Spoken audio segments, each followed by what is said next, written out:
The first mortar round hit the generator at 01 for 7 hours, plunging forward Operating Base Chapman into darkness. Technical Sergeant Maria Santos didn't flinch as the second explosion rattled the communications bunker. She'd been through this dance too many times in her 3 tours. Her calloused hands continued working by the dim glow of emergency lighting, rewiring the damaged and PRC 117 radio that had taken shrapnel earlier that evening. The base needed communications restored before dawn, and Santos was the only signal specialist who could coax life back into the stubborn piece of equipment. "Come on, you piece of junk," she muttered, her Texas drawl cutting through the acrid smoke that drifted through the bunker's ventilation system. The third mortar landed somewhere near the motor pool, but Santos barely registered it. She'd learned to compartmentalize outside was chaos, but here in her domain of circuits and frequencies, she maintained order. The radio crackled to life, with a burst of static that made her smile with satisfaction. But as she fine-tuned the frequency to establish contact with headquarters, something stopped her cold. Hidden beneath the electronic noise, almost masked by interference from the ongoing bombardment, was a voice. Not just any voice, a calm, educated voice speaking Pashto with the precision of someone reading from a script.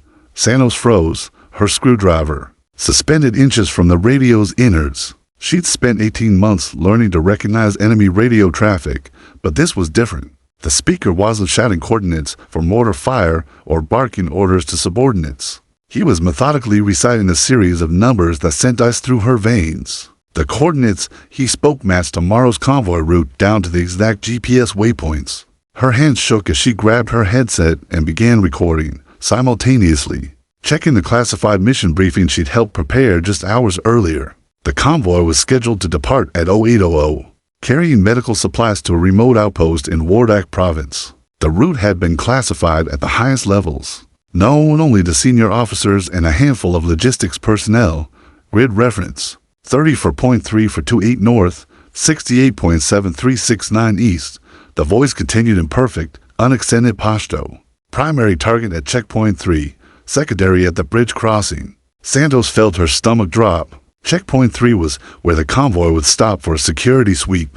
The bridge crossing was their most vulnerable point in narrow passage with high ground on both sides. Perfect for an ambush. She adjusted the frequency, trying to lock onto the transmission source. But the signal was sophisticated frequency hopping in a pattern she'd never encountered. Every few seconds, the voice would disappear into static, only to emerge on a completely different frequency. This wasn't some Taliban fighter with a handheld radio.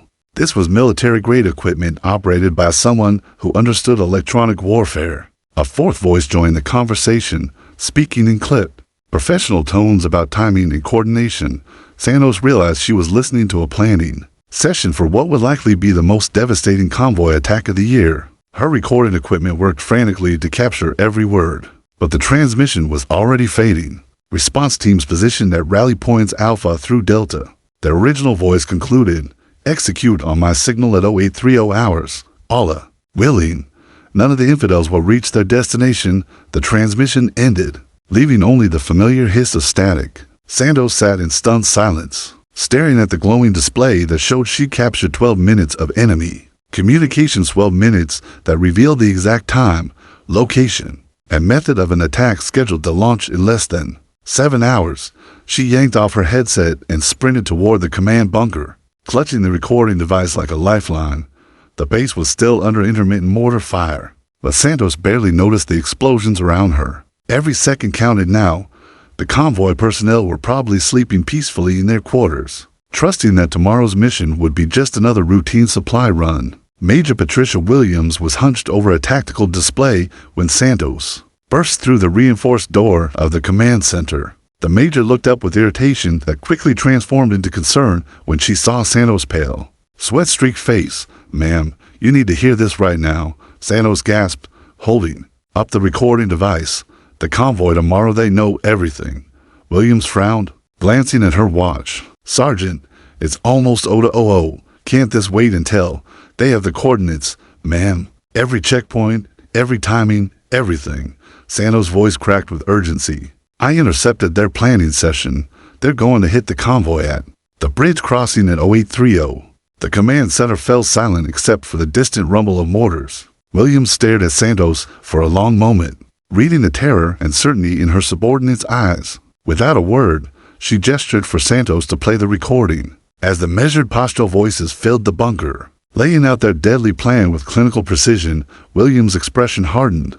By the time the transmission ended, she was already reaching for the secure phone that would cancel the mission and potentially save 23 American lives.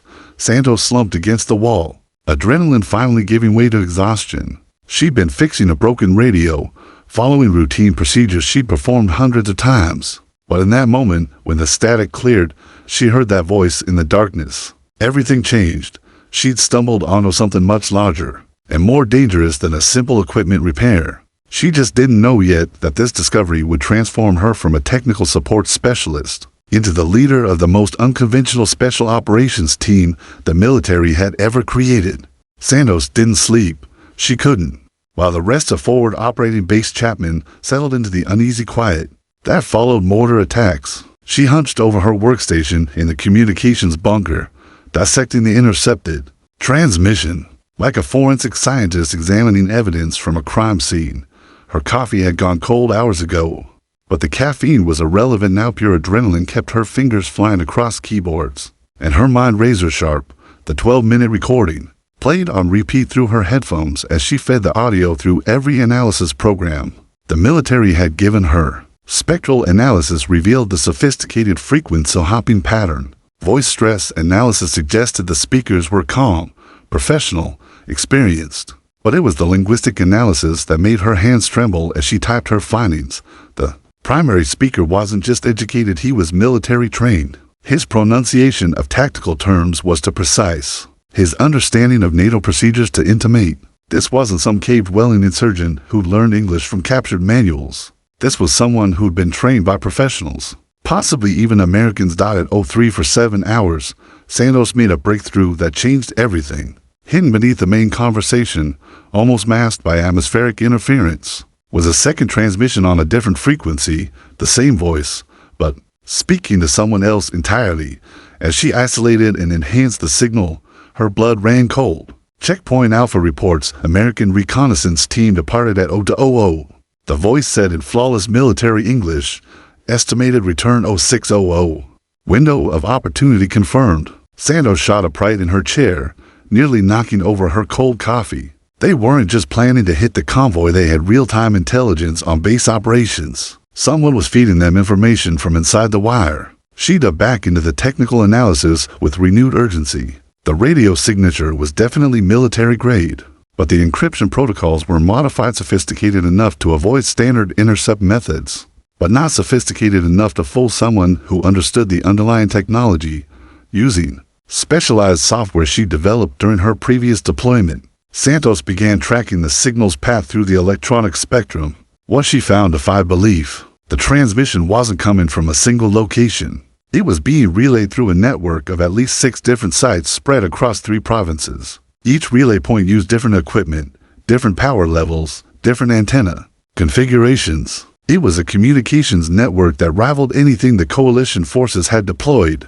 By 0500 hours, Santos had mapped the entire network architecture. The primary node was located approximately 40 kilometers northeast of the base, in terrain too dangerous for conventional patrols. Secondary nodes provided redundancy and misdirection, creating a web of communications that could survive the loss of multiple components. But the real revelation came when she cross-referenced the network activity with intelligence reports from the past 6 months. Every major attack on coalition forces had been preceded by increased traffic on this network. The pattern was undeniable. They'd been operating under the noses of American intelligence for months, possibly years. How many convoys had been ambushed because of intelligence passed through these channels? How many soldiers had died because this network had given their enemies advance warning? Santos grabbed her secure phone and dialed Major Williams' direct line. The major answered on the first ring, her voice groggy but alert.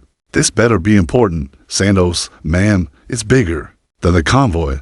Much bigger. Santos fought to keep her voice steady. I've mapped their entire communications network. They've been monitoring our operations for months. We're not just dealing with one attack, we're dealing with the intelligence operation that's been bleeding us dry. There was silence on the other end of the line. When Williams spoke again, her voice was ice-cold professional. "How confident are you in this assessment?" 100%, ma'am. I've got technical data, pattern analysis, and voice identification. This network has been coordinating attacks across the entire theater of operations. I'll be right there. Williams arrived 15 minutes later with the base intelligence officer, Captain James Rodriguez, and the operations officer, Major Sarah Chen. Santos walked them through her analysis, her presentation growing more confident as the evidence mounted. She showed them the frequency hopping patterns, the relay architecture, the correlation with successful enemy attacks. Jesus Christ. Rodriguez breathed as he studied the network diagram. If this is accurate, they've been playing us for fools. It gets worse, Santos continued, pulling up the secondary transmission she discovered. They have someone on the inside. Real-time intelligence about our patrol schedules, our operational planning. This isn't just signals intelligence, it's human intelligence. Major Chen leaned forward, her expression grim. "Do you have any idea who?" "Not yet, ma'am, but I can track the information flow. Every piece of intelligence they're getting has to come from somewhere. If we can identify the source information and trace it back through the chain of custody, you could find the leak." Williams finished. Santos nodded. "But we need to move fast." The convoy mission was just the beginning. Based on the network traffic patterns, they're planning something much bigger, something that requires this level of coordination and intelligence gathering. Williams checked her watch. It was 06 to 7 hours. The convoy would have been departing in 90 minutes if she hadn't canceled it, based on Santos' initial warning. But now they were facing something far more dangerous than a single ambush. "Rodriguez, I want you to brief the colonel immediately. Chen, start identifying everyone who had access to the convoy planning." Santos. Williams paused, studying the young sergeant who had just uncovered the most significant intelligence breakthrough of the war. "You're going to keep monitoring this network. I want to know every transmission, every pattern change, every breath they take." As the officers filed out to begin damage control, Santos remained at her workstation, headphones back in place, listening to the electronic whispers that had revealed the enemy's greatest secret. She'd started the night fixing a broken radio, but somewhere in those crucial hours before dawn, she'd become something else entirely, a hunter tracking prey that had been stalking American forces. For months, the static crackled through her headphones as she fine-tuned her equipment for the long surveillance ahead. In the distance, she could hear helicopters spinning up for the morning patrol rotation, their pilots unaware that their routes and timing might already be known to the enemy. Santos settled in for what she knew would be the most important surveillance mission of her career, not knowing that within days, her discovery would attract the attention of the most elite special operations forces in the American military. 72 hours after Santos first heard that voice in the darkness, the secure satellite phone in her bunker rang with a tone she'd never heard before. 3 short bursts followed by a long pulse. The encryption display showed a classification level that made her stomach lurch. "Eyes only, Joint Special Operations Command. Technical Sergeant Santos, this is Colonel James Mitchell, JSOC. Are you on a secure line?" Santos straightened instinctively, even though the caller couldn't see her. JSOC didn't call technical sergeants, ever. "Yes, sir. Fully encrypted."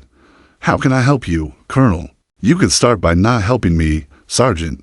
According to my intelligence briefs, you've just handed us the biggest breakthrough in signals intelligence since we arrived in this godforsaken country." Mitchell's voice carried the gravelly authority of someone who'd spent decades in special operations. "I'm wheels down at your location in 4 hours. I need to see everything you've got on this network, and I mean everything. Coffee cups, candy, wrappers, napkins with frequency calculations. I want it all ready for review."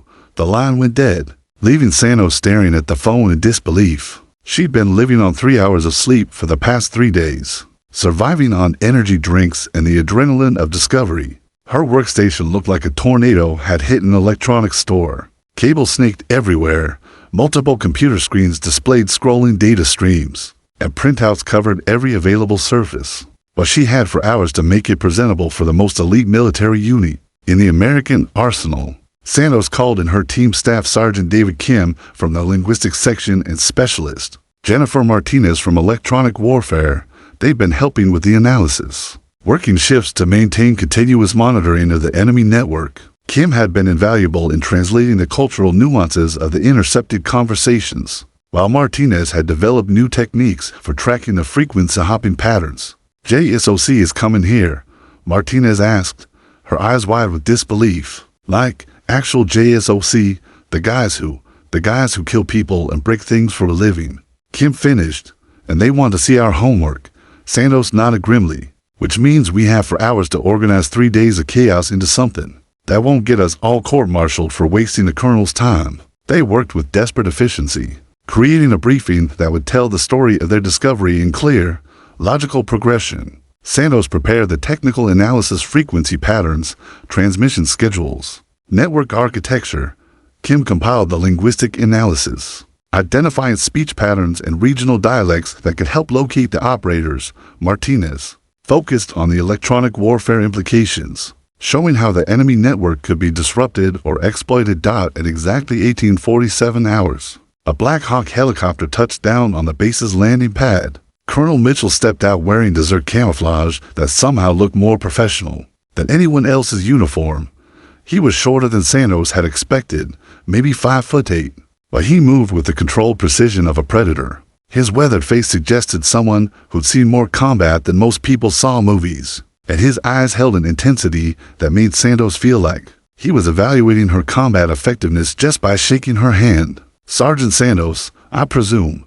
Where do we do this? Santos led him to the communications bunker, where she'd set up a proper briefing area. Martinez and Kim flanked the presentation boards. Looking nervous but professional, Mitchell settled into a folding chair that creaked under his weight and gestured for them to begin. Sir, 3 days ago I intercepted what I initially believed was tactical communications for a convoy. Ambush, Santos began, her voice steadier than she felt. What I actually discovered was a sophisticated communications network that has been coordinating enemy operations across 3 provinces for an estimated 6 to 8 months. She walked Mitchell through the technical details, the military-grade equipment, the frequency hopping protocols, the relay architecture that provided redundancy and security. His expression remained neutral, but she noticed his eyes sharpening when she explained the network's correlation with successful enemy attacks. 12 major attacks in 6 months, Santos continued, pointing to a timeline chart. Every single one preceded by increased traffic on this network. They're not just communicating, they're coordinating a campaign. Mitchell leaned forward when Kim presented the linguistic analysis. The primary operator demonstrates advanced military training in communications procedures. His technical vocabulary suggests formal education, possibly Western trained. Voice stress analysis indicates high confidence levels and command authority. You're telling me this isn't some farmer with a radio? Mitchell said.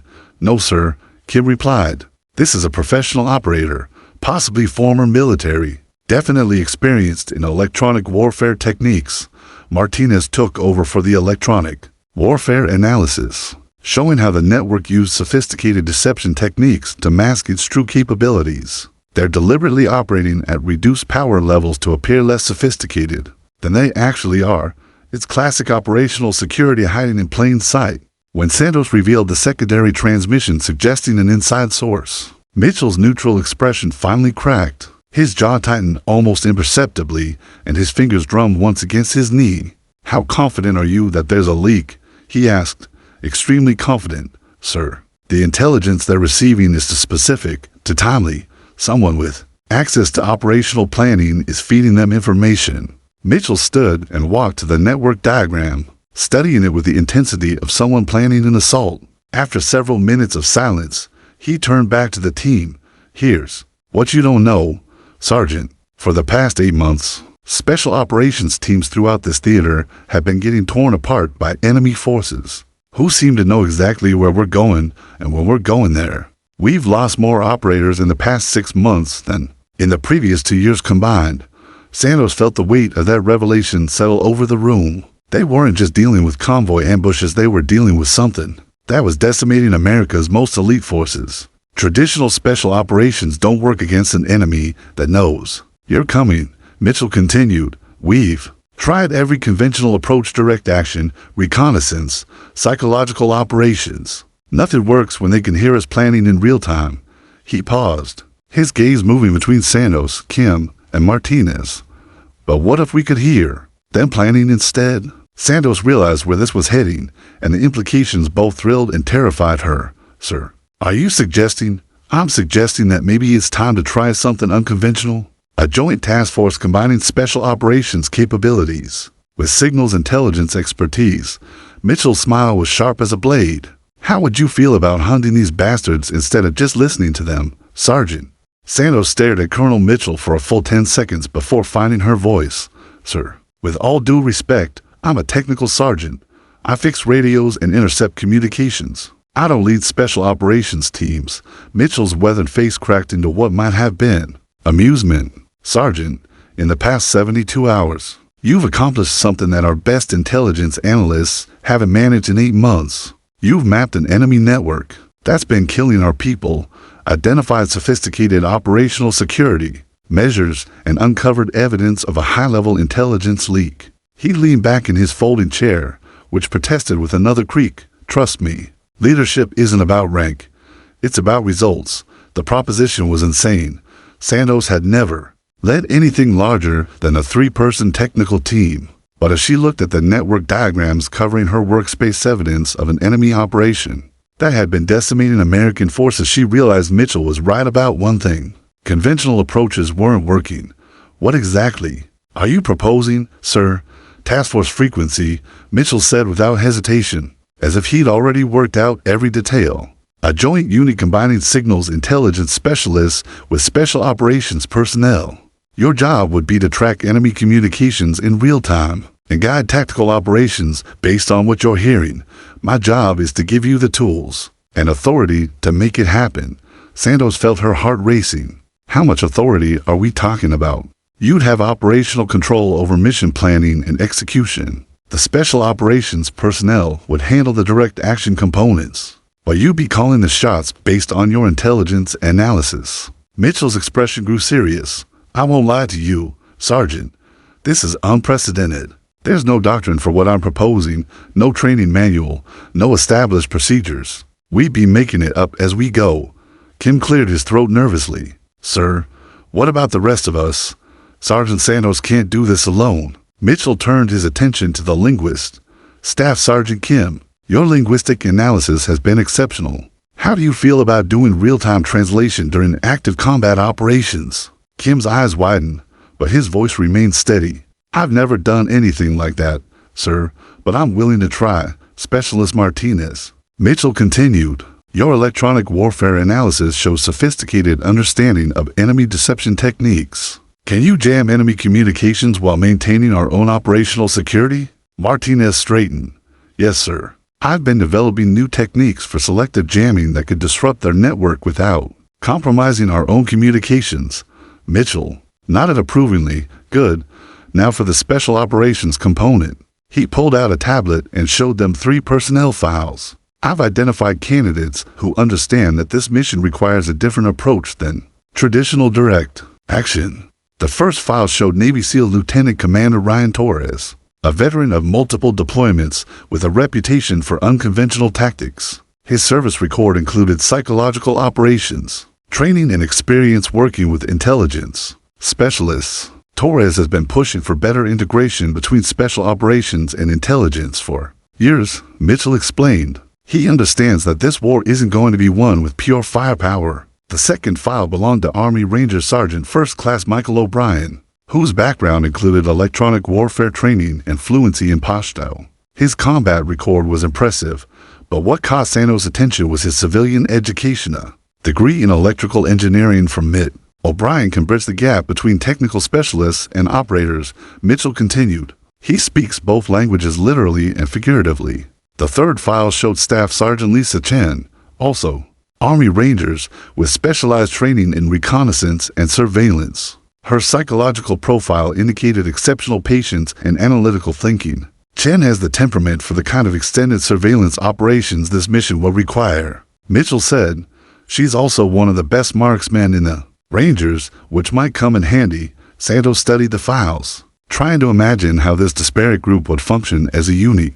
Sir, what about command structure? How do we integrate special operations personnel who are used to taking orders from other operators? That's the million-dollar question, Mitchell admitted. The success of this task force depends on everyone understanding that intelligence drives operations, not the other way around. The special operations personnel will need to trust your technical judgment, even when it contradicts their tactical instincts.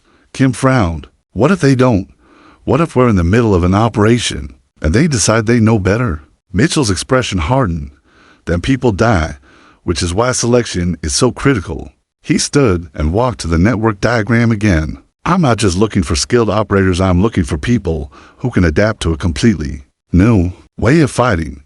Santos felt the weight of responsibility settling on her shoulders. When will we start? Tomorrow. I'm flying the special operations candidates here for a week of joint training. You'll work together on simulated missions, develop procedures, figure out what works and what doesn't.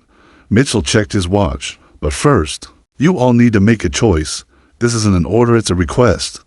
What I'm proposing is dangerous, experimental, and quite possibly career-ending if it goes wrong.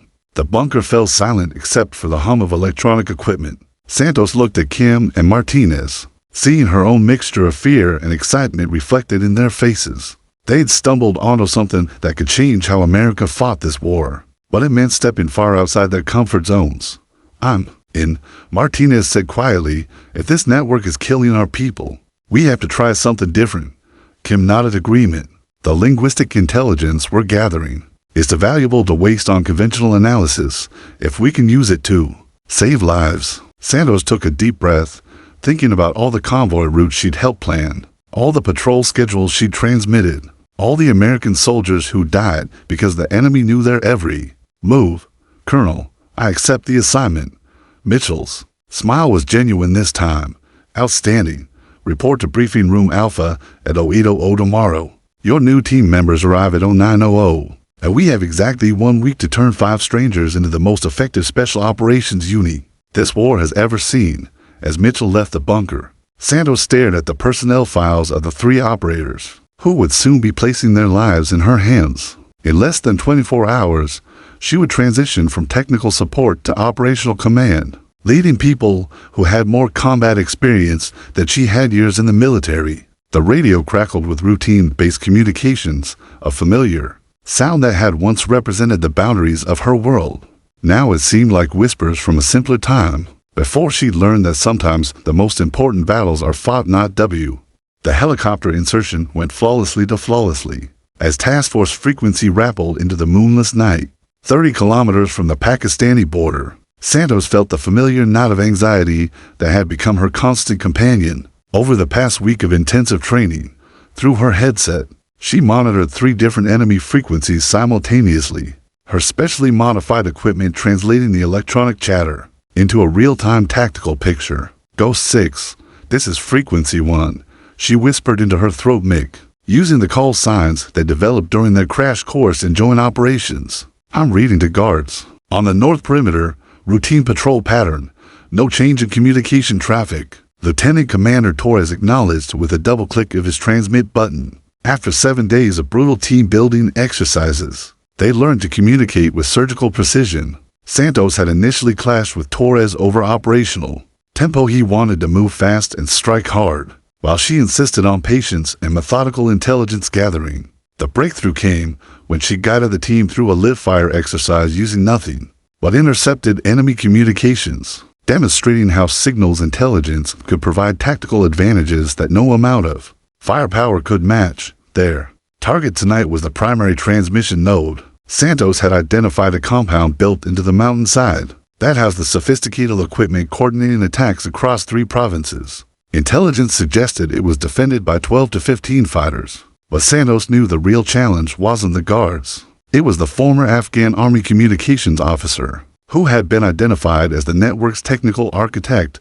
Movement. On the east approach, came Staff Sergeant Chen's voice through the comm system. She was positioned 300 meters away with a sniper rifle, providing overwatch for the assault team. To individuals, armed, moving toward the compound, Santos immediately switched to the enemy's tactical frequency. Stand by. They're reporting to someone inside. Shift change happening early. Somebody's nervous. This was the moment that defined their entire approach. Traditional special operations would have adapted to the changing guard schedule and pressed the attack, but Santos had trained her team to think differently, to use intelligence as their primary weapon rather than their support system. Frequency 1 to all elements, she transmitted.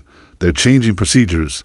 Someone's spooked. I'm picking up increased chatter on their command frequency. She listened intently as the enemy communications officer inside the compound began coordinating with other network nodes. His voice was tense, professional, but Santos could hear the underlying concern. They knew something was wrong. Ghost 6. They're implementing communication protocols I haven't seen before. Santos reported. This guy is good, he's adapting to perceive threats in real time. Torres' voice crackled through her earpiece. Can you counter it?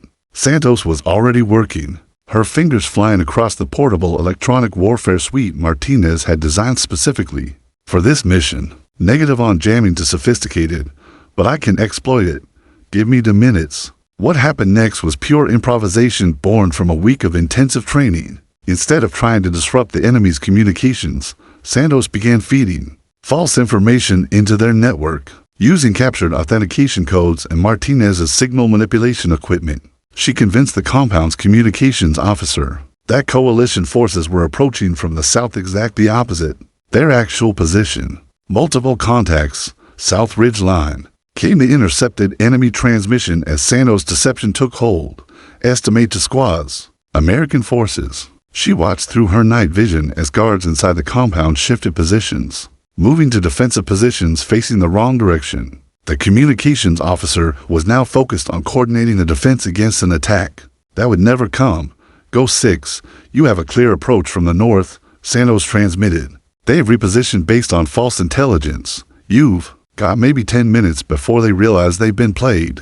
Torres and his team moved like shadows, using the electronic deception as cover for their physical approach. Sergeant First Class O'Brien, whose engineering background made him invaluable for technical missions, carried specialized equipment designed to capture the enemy's communication systems intact, rather than destroying them. But as the team approached the compound's outer perimeter, Santos heard something in the enemy transmissions that made her blood run cold. The communications officer was speaking in English, and his accent was unmistakably American. All elements, hold position, she commanded, her voice urgent.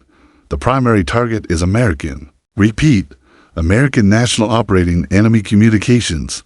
The revelation changed everything.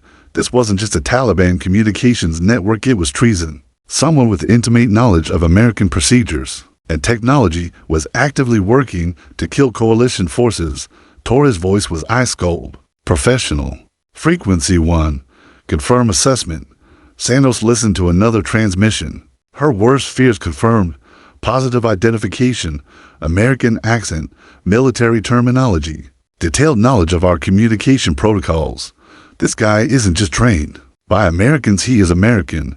The compound's defenses were formidable, but they were designed to repel conventional attacks. Santos realized that their electronic warfare capabilities gave them an unprecedented advantage. While the enemy focused on the false threat from the south, she could manipulate their communications to create chaos and confusion from within. Martinez, can you isolate his transmission frequency? Santos asked. Already on it, came the reply. I can jam his outgoing communications without affecting our intercept capability. Santos made a command decision that would have been unthinkable a week earlier. Ghost 6, change of mission, we're taking him alive. I want to know how deep this goes. As Torres acknowledged the new objective, Santos continued her electronic manipulation of the enemy network. She fed false reports of helicopter approaches, non-existent artillery strikes, and fictional reinforcements. Within minutes, the compound was in controlled chaos, with defenders responding to threats that existed only in their communication system. Guards moving to secondary positions. Chen reported from her overwatch position, "You've got a clear shot at the main building." Santos felt a surge of satisfaction as her week of intensive training paid off. She was no longer just intercepting enemy communications, she was controlling them. The shy technical sergeant, who had stumbled onto this network by accident, was now orchestrating a complex special operations mission using nothing but electronic signals and tactical deception. All elements, execute, she commanded, knowing that in the next few minutes they would either capture the most valuable intelligence asset of the war, or walk into a trap set by someone who knew exactly how American special operations worked. The compound's defenders were about to learn that sometimes The most dangerous weapon isn't the one you can see, it's the voice whispering lies into your radio. The American traitor's capture should have been Task Force Frequency's greatest victory. Instead, it painted a target on their backs that glowed like a beacon in the Afghan night. Master Sergeant William Hayes, former Special Forces Communications Specialist turned Taliban Intelligence Coordinator, had been feeding enemy forces detailed information about coalition operations for 18 months. His interrogation revealed the scope of the betrayal: patrol routes, safe houses, supply convoys, even the personal habits of senior officers.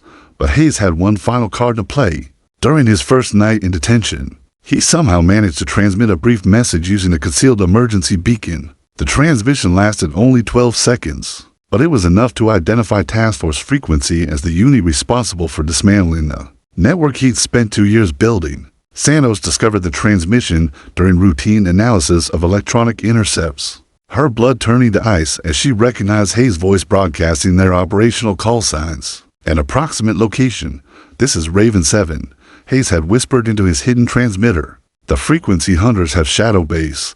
Execute Protocol 7 against Task Force Frequency. Eliminate with extreme prejudice." Protocol 7 turned out to be Taliban code for a coordinated elimination mission, using every asset available.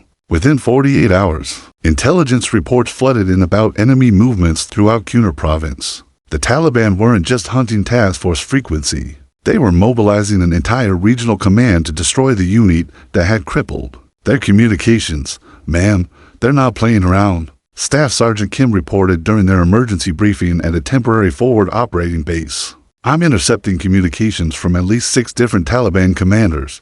They're offering bounties for our capture, specific rewards for different team members." Lieutenant Commander Torres studied the intelligence reports with grim professionalism. "How specific are we talking about?" Santos pulled up the translated intercepts on her laptop. "They know our names, our specialties, even our equipment loadouts." Hayes gave them everything. She highlighted several passages. "They're calling me the voice thief and you the ghost walker. They know Martinez's electronic warfare capabilities and Chen's sniper background." Specialist Martinez looked up from her equipment array, where she'd been monitoring enemy communications continuously for 36 hours. "It gets worse. They're adapting their tactics specifically to counter our methods. New encryption protocols, frequency randomization, even physical security measures designed to prevent electronic surveillance." The irony wasn't lost on Santos. They'd become so effective at hunting the enemy through electronic intelligence that the Taliban had made destroying them a strategic priority. Their success had made them the most wanted American unit in Afghanistan. The attack came at dawn on their 3rd day at the forward operating base. Just as Santos was analyzing overnight intercepts, the first indication wasn't an explosion or gunfire, it was silence. The constant background chatter of enemy communications suddenly went dead across all frequencies, replaced by an ominous electronic quiet that made Santos' skin crawl. "All elements, we've got a problem," she announced over the team frequency. "Complete communication blackout on enemy networks. This is coordinated." Sergeant First Class O'Brien was monitoring perimeter sensors when the first mortar round screamed. Overhead, "Contact, contact, multiple firing positions, north and east ridgelines. They've got us bracketed." What followed was the most sophisticated ambush Santos had ever encountered. The Taliban had studied their methods and designed a trap, specifically to counter Task Force Frequency's electronic warfare capabilities. Instead of using radios that Santos could intercept and exploit, they coordinated the attack using runners and pre-positioned signals that returned to primitive communications. That rendered her technical advantages useless. "They're jamming our frequencies," Martinez shouted over the increasing volume of incoming fire. "I can't establish communication with base or air support." Santos felt a moment of pure panic as she realized they were fighting blind. For the first time since forming Task Force Frequency, she couldn't hear the enemy's intentions. The electronic battlefield that had become her domain was now controlled by the Taliban, who were using her own techniques against her. But panic lasted only seconds before training kicked in. Santos grabbed her rifle, a weapon she'd barely touched since arriving in Afghanistan, and moved to a defensive position. If she couldn't fight this battle with electronics, she'd fight it the old-fashioned way. "Chen, what do you see?" Torres called out as he directed the team's defensive fire. "Estimate 40 to 50 fighters, professional deployment, coordinated fire and movement." came Chen's steady voice from her sniper position. "They're not just Taliban, some of these guys have serious military training." O'Brien identified the real threat. "They're trying to isolate us from electronic support and force a conventional firefight. Smart bastards know we're outnumbered 4-1 in a straight gun battle." Santos made a decision that would have been impossible weeks earlier, before Colonel Mitchell had forced her to think like an operational commander, rather than a technical specialist. "Martinez, stop trying to restore our communications. Start disrupting theirs." "But they're not using radios," Martinez protested. "They will," Santos replied with grim certainty. "This level of coordination can't be sustained with runners alone. Sooner or later, their commanders will need real-time communication for 2 hours." Task Force Frequency held their positions against overwhelming odds, waiting for the enemy to make the mistake Santos was counting on. The Taliban attack was methodical and professional, but it was also complex to maintain without electronic coordination. Santos felt a surge of vindication when Martinez suddenly looked up from her equipment. "Got them. Command frequency. Low power. Burst transmissions. They're trying to coordinate a final assault." This was the moment that defined everything they'd trained for. Instead of just intercepting enemy communications, Santos began actively manipulating them. Using techniques she developed during their first mission, she fed false information into the Taliban command network, convincing different units that others had been defeated or were retreating. Northern assault team reporting heavy casualties. Santos transmitted using captured authentication codes. American reinforcements arriving from multiple directions. Recommend immediate withdrawal. The effect was immediate. Coordinated Taliban fire began to falter as units received conflicting orders and false situation reports. Within minutes, the disciplined assault had devolved into confused, uncoordinated attacks by isolated groups. "Air support inbound," Torres announced as the sound of rotors echoed off the surrounding mountains. Apache gunships. 2 minutes out. As the Taliban attack crumbled under the combination of electronic deception and incoming air support, Santos realized that being hunted had taught her something crucial about hunting. The most dangerous prey wasn't the one with the best weapons or the strongest defenses. It was the one that could adapt fastest when the rules changed. The Taliban had made Task Force Frequency their primary target, but in doing so, they'd also made themselves vulnerable to the very capabilities they were trying to eliminate. Santos smiled grimly as she watched enemy fighters retreating in disorder, their communications network in chaos, their coordinated attack reduced to panicked flight. They survived being hunted by becoming better hunters. The success of Task Force Frequency's operations created a domino effect that even Santos hadn't anticipated. Within days of their victory against the coordinated Taliban ambush, intelligence reports began flooding in from across Afghanistan. Enemy communication networks that had operated undetected for years were suddenly visible, their patterns exposed by the techniques Santos and her team had developed. "We've opened Pandora's box," Santos told Colonel Mitchell during their secure video conference from the forward operating base. Behind her, Martinez and Kim worked frantically at banks of monitoring equipment, their screens displaying a constellation of intercepted signals that painted a picture of Taliban communications across 3 countries. "Every technique we've developed against the primary network is revealing secondary and tertiary networks we never knew existed." Mitchell leaned forward, his weathered face intense with concentration. "How extensive are we talking about?" Santos pulled up a digital map that looked like a spider web of connections stretching from Kabul to Islamabad to Tehran. "At least 4 to 7 separate communication nodes, sir. Some of them are using equipment we provided to the Afghan National Army. Others are operating with technology that shouldn't exist in Taliban hands-encrypted satellite communications. Frequency-hopping radios, even what appears to be software-defined radio systems." The scope of the discovery was staggering. What had started as investigation into a single convoy ambush had revealed a communications infrastructure that rivaled anything the coalition forces had deployed. But more disturbing was the evidence that this network had been systematically infiltrated by foreign intelligence services. "The encryption protocols aren't just sophisticated," Kim reported, pulling off his headphones after 12 hours of continuous monitoring. "They're hybrid systems combining Taliban tactical codes with what I'm pretty sure are Pakistani military ciphers, and some of the technical terminology I'm hearing suggests Iranian involvement." Santos felt the familiar chill that came with discoveries that changed everything. They weren't just fighting Taliban insurgents anymore. They were confronting a multinational intelligence operation that had been using Afghanistan as a testing ground for asymmetric warfare techniques. The first phase of their expanded campaign began immediately, using Hayes-captured intelligence as a roadmap. Task Force Frequency launched Operation Silent Thunder, a coordinated series of strikes designed to systematically dismantle the entire communication network before enemy commanders could adapt their procedures. We have maybe 2 weeks before they realize how thoroughly we penetrated their operations, Santos explained to her team as they planned their assault. After that, they'll change everything: new codes, new equipment, new procedures. We need to hit them hard and fast before they can recover. The operations tempo was unlike anything any of them had experienced. For 16 consecutive days, Task Force Frequency conducted multiple missions, sometimes hitting 3 different targets in a single night. They destroyed relay stations hidden in mountain caves, captured communication specialists in urban safe houses, and intercepted supply convoys carrying sophisticated electronic equipment. But it was during the 7th night of operations that Santos made the discovery that would define the rest of her military career. While analyzing communications from a captured Taliban technical specialist, she identified voice patterns that made her blood run cold. "Torres, you need to hear this," she called out, her voice tight with controlled excitement and horror. She played back a transmission captured during their raid on a communication node near Jalalabad. The voice was speaking English with a slight accent, coordinating Taliban operations with military precision. But what made Santos' hands shake wasn't the language, it was the tactical knowledge being displayed.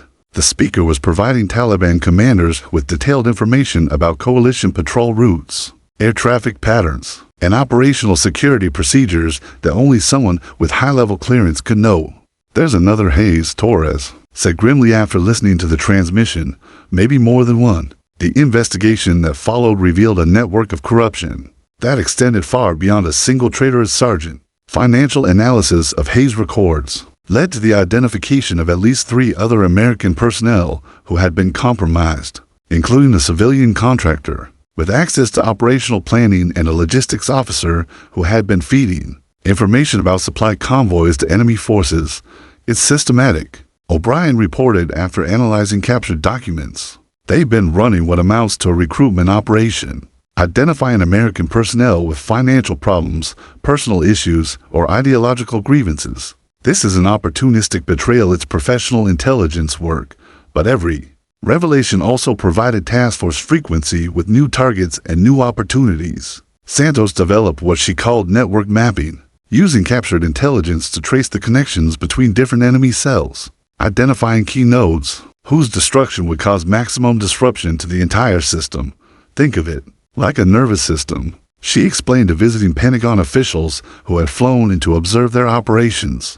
"Instead of attacking individual cells, we target the communication pathways that allow them to coordinate, cut the right connections, and entire regions of their network become isolated and ineffective." The results exceeded everyone's expectations. Within 6 weeks of launching Operation Silent Thunder, Task Force Frequency had conducted 37 successful missions, captured or killed 61 high-value targets, and effectively destroyed the Taliban's ability to conduct coordinated operations. Across eastern Afghanistan, the enemy's response was predictable but devastating to their own capabilities. Cut off from their sophisticated communication network, Taliban commanders resorted to increasingly primitive methods: courier networks that were slow and vulnerable to interception, coded messages that took hours to decode and transmit, even smoke signals and flag systems in some remote areas. "They've lost their technological advantage," Martinez observed during a mission debrief, studying intercepts that showed Taliban commanders arguing about communication procedures. "Without real-time coordination, they can't execute the kind of complex operations that made them so effective." The strategic impact rippled throughout the theater of operations. Coalition casualty rates dropped by 73% as enemy forces lost their ability to coordinate ambushes and IED attacks. Supply convoys that had previously required armored escorts could travel with minimal security. Forward operating bases that had been under constant harassment suddenly found themselves operating in conditions approaching normal. But Santos understood that their tactical success had implications that extended far beyond the Afghan battlefield. The methods Task Force Frequency had developed were being studied and replicated by intelligence units throughout the American military and allied nations. What had started as an experimental response to a single communication network had become the foundation for an entirely new approach to modern warfare. We've proven that information dominance can be more decisive than firepower superiority, she told Kim and Martinez during one of their rare moments of downtime between operations. But more importantly, we've demonstrated that the most effective military leaders in the 21st century might not be the ones with the most combat experience. They might be the ones who best understand how to control the flow of information. As Task Force Frequency prepared for what would be their final major operation in Afghanistan, a coordinated strike against the Taliban's remaining regional command structure, Santos reflected on how much had changed since that night when she'd first heard a voice in the static. She'd started as a technical sergeant whose job was to maintain communication equipment. Now she was leading operations that were reshaping American military doctrine and influencing how wars would be fought for decades to come. The recognition of their success came from an unexpected source: intercepted Taliban communications revealed that enemy commanders had begun referring to Santos by a new title, Malik-e-Samsar, the Queen of the Invisible War. The name was meant as both acknowledgement of her effectiveness and a warning to Taliban fighters that the traditional rules of engagement no longer applied when facing American forces. Tomorrow would bring their final operation, one last proof that sometimes the most important victories in warfare are won not on traditional battlefields, but in the invisible realm of electromagnetic spectrum, where voices carried through darkness could be turned into weapons more powerful than any bomb or bullet. The helicopter that carried Santos away from Afghanistan for the final time felt different from the countless military transports she'd ridden during her 3 tours. This wasn't just another rotation home, it was the end of a chapter that had fundamentally changed not only her life, but the entire trajectory of American military doctrine. As the rugged mountains of eastern Afghanistan disappeared beneath the aircraft, Santos clutched a classified briefcase containing the operational reports that would soon become required reading at military academies around the world. 18 months after Task Force Frequency's final operation had dismantled the last remnants of the Taliban's sophisticated communication network, Santos found herself in the most unlikely place imaginable, standing behind a podium at the Pentagon, briefing a room full of generals, defense contractors, and congressional representatives on the future of American warfare. The paradigm has shifted permanently, she told the assembled audience, her voice carrying the confidence that had developed through months of leading operations under impossible conditions. For the first time in military history, technical specialists have proven they can be more than support personnel, they can be force multipliers who determine the outcome of entire campaigns. The statistics she presented were staggering. Task Force Frequency's innovations had been implemented across 17 different military units, reducing coalition casualties by an average of 68% wherever they were deployed. The electronic warfare techniques Santos had developed in Afghan bunkers were now being used by special operations forces in Syria, Iraq, and classified locations around the globe. But the real revolution wasn't in the technology, it was in the thinking. The Pentagon had officially recognized signals intelligence as a combat specialty, rather than a support function, creating career paths that allowed technical specialists to advance to operational command positions. The shy sergeant, who had once hidden in communication bunkers, had become the face of a military transformation that was reshaping how America approached modern conflicts. We're establishing the Joint Cyber Operations Command. General Patricia Hayes, no relation to the traitor William Hayes, announced during the classified portion of the briefing. Master Sergeant Santos will serve as the primary architect of our training doctrine and operational procedures. The promotion to Master Sergeant had come with the Bronze Star Medal, but more importantly, it had come with unprecedented authority to design programs that didn't fit existing military categories. Santos found herself with a budget of $47 million and instructions to create training systems that would prepare American forces for conflicts that might not even exist yet. The facility she designed at Fort Gordon, Georgia, looked more like a technology startup than a military base. Instead of traditional classrooms and parade grounds, the Cyber Warfare Training Center featured simulation labs where students could practice electronic warfare techniques against sophisticated enemy networks, analytical suites where they learned to identify patterns in massive data streams, and operational planning centers where technical specialists worked alongside special operations personnel to develop integrated mission plans. Her first class of students represented every branch of the military and included personnel ranging from fresh recruits to seasoned veterans. Among them was Staff Sergeant Jennifer Chen, no relation to the Lisa Chen who had served with Task Force Frequency, whose background combined computer science education with special operations experience. The old model assumed that intelligence specialists gathered information and operators acted on it. Santos explained during one of her lectures, but modern warfare requires people who can do both simultaneously, who can analyze enemy communications while leading tactical operations, who can develop technical solutions while making life-or-death combat decisions. During a training exercise that simulated the kind of complex electronic warfare environment Santos had encountered in Afghanistan, Staff Sergeant Chen identified a vulnerability in the opposing forces' communication protocols that the instructors had missed. Her solution involved manipulating frequency hopping patterns to create false network traffic that would convince enemy commanders they were under attack from multiple directions. Outstanding work, Santos told Chen after the exercise. What made you think of that approach? I remembered something you said about listening to what isn't there, Chen replied. The enemy's silence patterns were too regular. They were trying to hide something by not transmitting, but the timing of their silence revealed their coordination protocols. Santos smiled, recognizing in Chen the same intuitive understanding of electronic warfare that had made her own discoveries possible. The cycle was continuing, technical specialists developing the ability to think tactically, finding innovative solutions to problems that traditional military doctrine couldn't address. By 2015, the programs Santos had designed were producing graduates who were immediately recruited by the most elite units in the American military: the CIA's Special Activities Division, Delta Force, SEAL Team 6, and the Air Force's 24th Special Tactics Squadron. All competed for personnel trained in what had become known as Santos Doctrine, the integration of signals intelligence, electronic warfare, and special operations into a unified combat capability. The international recognition came next.